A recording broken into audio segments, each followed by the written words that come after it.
അപ്പോൾ നല്ല കൈപ്പുളി ഏട്ടൻ കൊടുത്തയച്ചിട്ടുണ്ട്. ബണ്ടുപുളി എന്നും പറയൂ. അപ്പോൾ ഇത് ഇനി നമുക്ക് അച്ചാറാക്കണം. പക്ഷെ അതിന് മുമ്പ് വടുവപ്പുളി. അപ്പോൾ ഇത് അച്ചാറാക്കണം. ചെറിയൊരു കയ്പുണ്ടാവും അച്ചാറ്. അപ്പോൾ ഇത് നമുക്ക് പെട്ടെന്ന് അച്ചാറാക്കുന്നെങ്കിൽ നമുക്ക് ചൂടുവെള്ളത്തിലിട്ട് വേവിച്ചിട്ട് അങ്ങനെ അച്ചാറാക്കാം. അപ്പോൾ ഇത് നമ്മൾ 2-3 ദിവസം ഉപ്പിലിട്ട് വെച്ചിട്ട് പിന്നെ അച്ചാറാക്കുന്നുള്ളൂ. അപ്പോൾ നമുക്ക് ആദ്യം ഉപ്പിലിട്ട് വെക്കാം. सुसु तो ना करो, यहाँ बैठ के सुसु करके आओ जा। नींबू है, नींबू मौसमी अचार पर मौसमी ऊपर को सही करे, कंधा नहीं सही करे।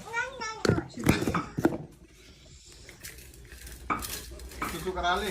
അപ്പോൾ ചെറുതായിട്ട് ഉപ്പ് ഇട്ടിട്ട് കുപ്പിയിലാക്കി വെച്ചിട്ടുണ്ട്. ഇനി 2 ദിവസം കഴിഞ്ഞിട്ട് മസാലയെല്ലാം കൂട്ടിയിട്ട് നമ്മൾ അച്ചാറാക്കും. അപ്പോൾ ഇങ്ങനെ അല്ലാണ്ട് വേറെ തരത്തിൽ അങ്ങനെ അച്ചാറാക്കുന്നുണ്ടെങ്കിൽ പറഞ്ഞുതരാം.